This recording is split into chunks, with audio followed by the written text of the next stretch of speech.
Hey, what's going on, DDO players? Axel here. In today's video, I'm going to go over a few random DDO topics, and I'm going to do that while running some Partycrashers. And so far this life, I've actually run the House P Carnival chain through 3 times already, and I'm running it again because I'm trying to get the epic plate of the ringleader from, or actually it's just the regular plate of the ringleader from the rewards list for a cosmetic. So because of that, I'm just going to run it on casual. Don't really care to get a lot of XP here.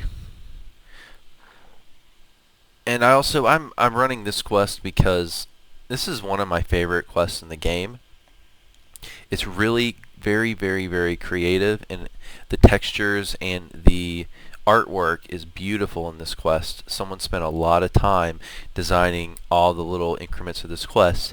In DDO, a lot of the times you'll run into quests where everything looks the same, the walls are the same grayish tint. You see a lot of that in like Wayloon or in the marketplace, for example, in the beginning of the game. But here you actually get a good variety of things. And what the heck is going on? This load screen is taking way longer than it should. Usually I take 3 or 4 seconds on a load screen. I was about to to cheer Turbine on the lack of lag and disconnection issues, but I guess I'll have to save that for another video. Okay, good, I loaded. Didn't lag out. Alright. Do a couple buffs even though it's casual, whatever. I always put Death Ward on at least because I don't want to get insta-killed. Nothing worse than getting 2/3 of the way through a quest and then getting insta-killed on epic normal or something, or epic hard, just because you're on a character with low saves and you don't have Death Ward on. Okay, start this quest. There's 2 parts. You can't go this way yet. This is actually kind of the end part of the quest where you get to the ballroom. To start, you got to go right here and go to the Illusionarium.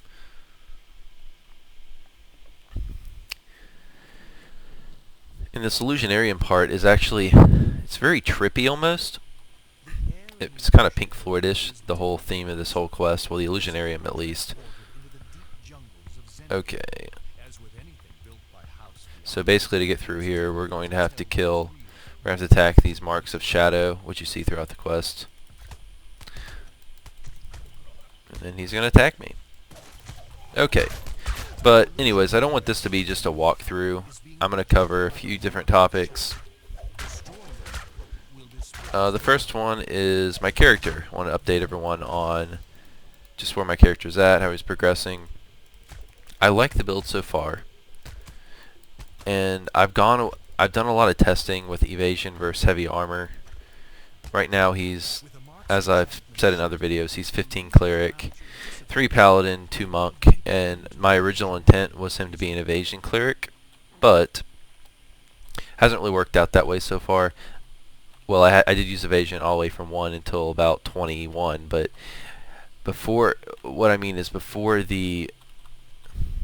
right after I created the character, about not even, I think, a week, if even a week after I created the character, they announced the change to Divine Grace, which really upset me because I wouldn't have TR'd had I known that was going to happen. And just look at this. This is so pretty. Look at all this right here. I mean, this is a beautiful quest. I wish more quests were like this. And look at all the detail. I mean, it's very pretty. I almost want to just stop and look around when I run this. I mean, a lot of trippy stuff, a lot of cool things, and it won't let me pass. I've got to kill this mark. But a lot of trippy things in this quest. It's just such a cool quest. Back to my character. Like I said, he started out with the intent to be an evasion cleric, but after the recent update, I've been doing some testing with heavy armor, and I've come to the conclusion that heavy armor is probably the way to go. It's actually probably fairly balanced, but as you can see right now, I don't have GH on or any other great buffs, but his saves are kind of iffy at the moment. But when I get up to, so evasion is definitely not the way for me to go right now, assuming I'm running Epic Elite, and probably my save's probably not even good enough for Epic Hard in a lot of content right now. So until my saves get up super high, it's definitely going to be better for me to run with full plate, because I'm not going to save to make evasion worth it right now. But my goal is to eventually get this guy to have really high saves, where I think he will eventually. But right now, his gear is just not very good. He's still basically running in level 17 gear. And I'm not running an epic mirth chain. I look like I am, but it's a cosmetic. I'm actually running in I'm running in just the PDK set. You can see right there. Back to the quest for a second. This room is beautiful as well. You got more of the night sky. You got all these glowy, kind of trippy features. You got these fairies, harpies, whatever they are. Not harpies. I think they're just fairies rolling around. It's very pretty. Just cosmetically, just really pretty quest to look at. That's why I love running it. Got to kill the other marks. Okay, and I think we're good for this room. Back to my other DDO topics. I posted a link to my channel on DDO forums, kind of fan links page. You'll be able to see it in the dev tracker, because Cordovan actually responded to my post and was nice enough to say, you know, that it was cool that I created a channel, and he also thanked me for the link. I thought that was really neat. So hopefully a few more people see my channel from that. I'd like to get more subscribers, because if I'm going to put all this time into making videos, I want at least a few people to watch them. But let me go over what just happened right here. This is if you've never run this quest, or if you haven't run this quest much, you have to find the right mark. About 30 of them pop up, and I was lucky enough to find the right one. It randomizes itself, I'm pretty sure. And just look at this, how beautiful this quest is. It's so great. Look, you got this gold fixtures, got the nice night sky still. It's just a very pretty quest. I wish we had more like this. This even puts a lot of the new quests to shame. Okay, we've got to kill another mark here.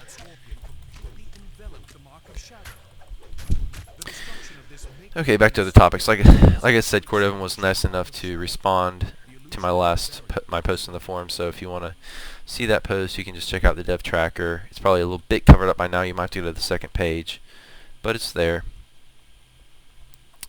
And I picked up a few subscribers from it, but I'm hoping to get more. Like I said, if I'm going to make the videos, I want people to watch them. In this channel, I guess I'll talk a little bit about my goal for the channel. I don't want this to be just a channel that gives tips and hints and strategies and walkthroughs, because there's a lot of channels for that. We've got the DDO wiki. We've got I know the guy on DDO cast. He does a lot of walkthroughs. There's a lot of resources already available for that. And I'm not a super gamer either, so this certainly isn't going to be one of those channels that's going to try to show off how awesome I am. But I just want this to be a general, just entertainment type channel. I want it to be sort of like a podcast. Something I hope people can listen to and maybe be entertained and watch a little DDO. And while I may not run the highest difficulties all the time, I will start soloing some epic elites at some point, but I just don't feel comfortable with it right now. This guy's just not quite good enough. I could probably solo epic elite Lords of Dust at this point, and probably a few others, but this is not a min-max build by any means. But it is a build that I have a lot of fun with, and that's why I run in it. Game's about fun first, min-maxing second. My opinion, of course. Some people like to grind themselves into misery, running builds they don't like, but that are optimal, and if you like to do that, more power to you. Just not my style.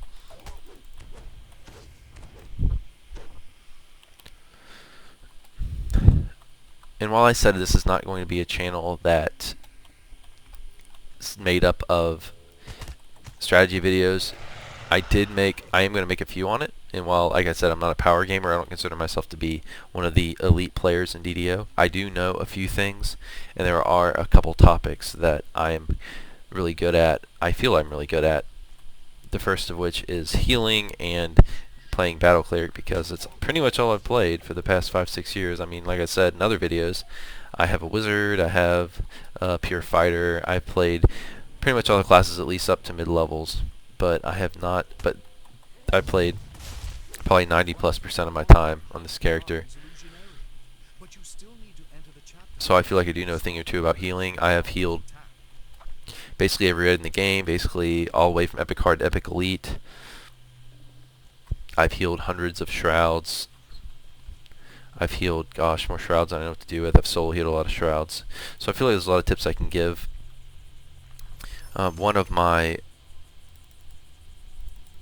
Well, hold on a second. Alright, nothing I want from the chest.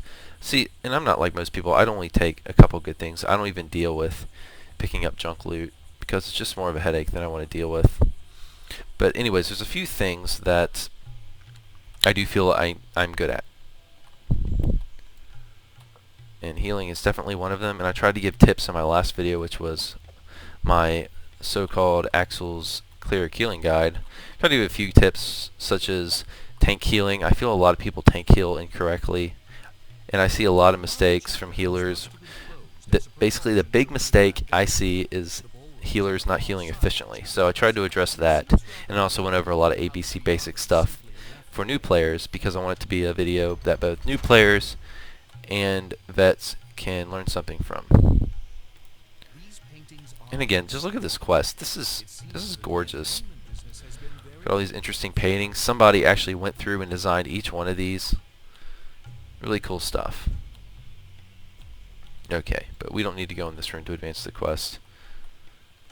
Well, actually, no, we can't go that way. We need to go northeast, I believe.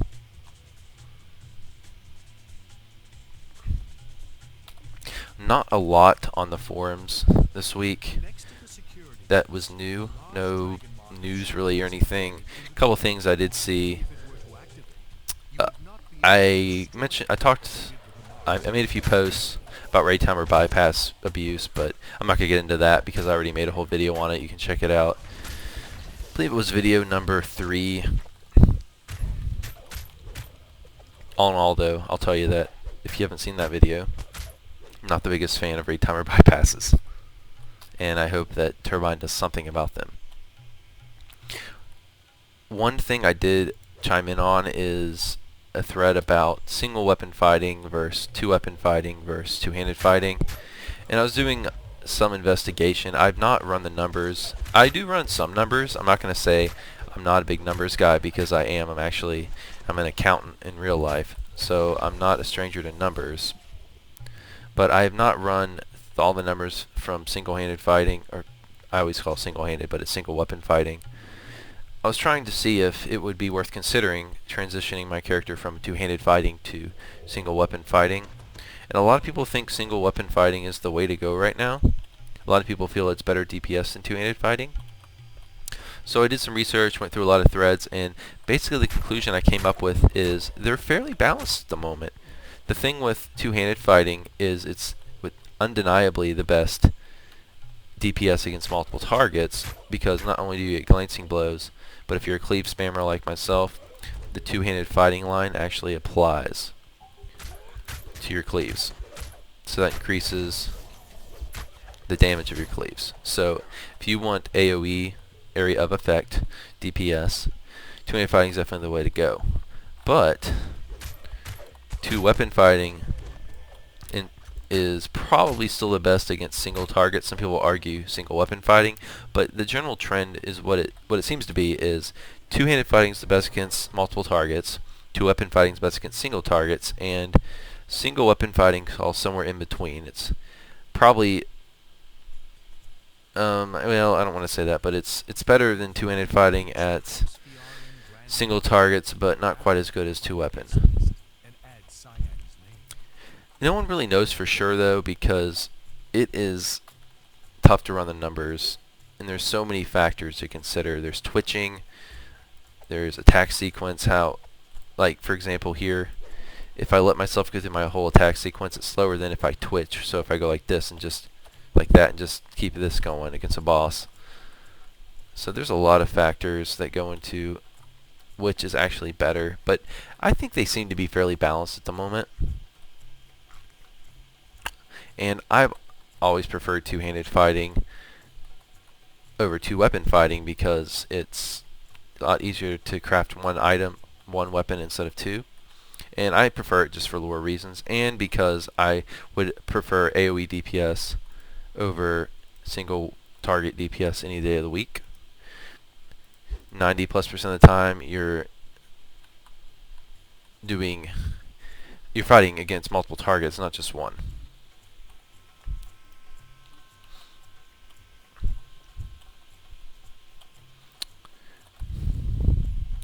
Okay, here's the part where I sometimes get confused. We got to find Cyan, and I always forget where she's at. I think she's in the southwest. Cyan is the NPC that we need to advance the quest. Nope, she's not there. Oh, I think she's over here. Maybe, maybe not. Nope, not there. I'm hoping I don't have to pull up a wiki here in the middle of the video. Where are you? See, they don't put a red name over her or anything, so it's really easy to miss her. But she's somewhere, one of these corners. Come on, Cyan, don't hide from me. Not sight any.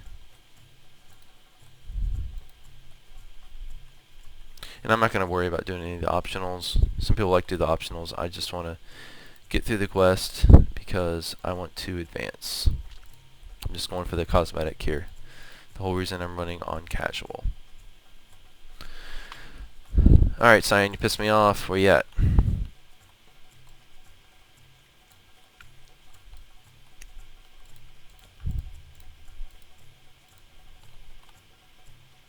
Here she is.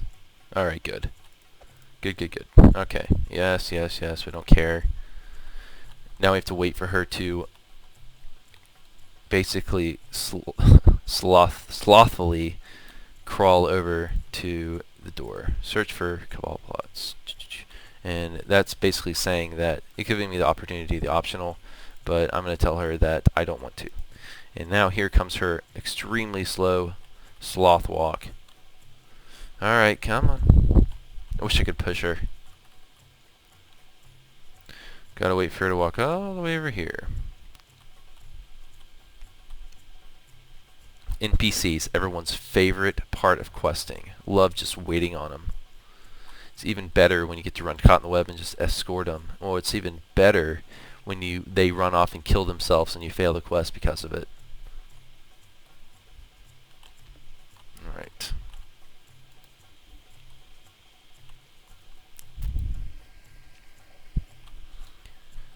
As far as gear goes for this guy, I need to start grinding out some Necro 4 Epic because that's where all the best gear is right now.